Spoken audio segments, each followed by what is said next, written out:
ang isang mahalagang isyu sa ating lipunan, ang pagbibigay ng maling impormasyon.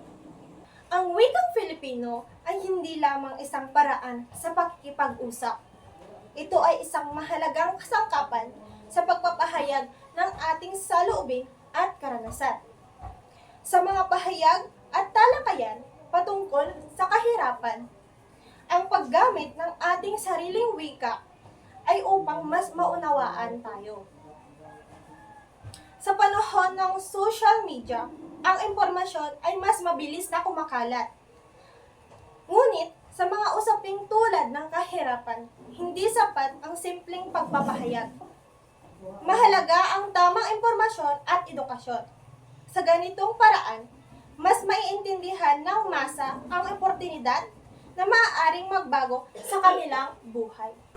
Ang wikang Filipino ay nagsisilbing tulay para sa pagkakaisa ng mga tao sa komunidad.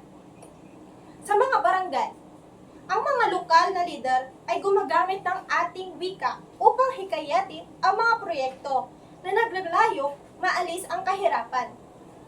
Ang mga diskurso sa ating wika ay nagiging daan upang magtulungan ang mga tao sa kanilang mga pangangailangan.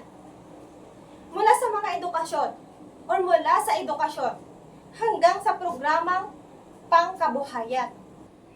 Sa huli, ang wikang Filipino ay hindi lamang isang papel na ating pakikilahok sa mga isyong panlipunan, lalo na sa kahirapan. Ito ay hindi lamang isang kasangkapan sa pakikipagkomunikasyon, kundi isang paraan upang maipahayag ang ating karanasan at saloobin. Sa pamamagitan ng paggamit ng ating wika, naway patuloy tayong magtulungan at magkaisa sa paglaban sa kahirapan at sa pagtaguyod ng mas magandang kinabukasan para sa lahat. Maraming salamat.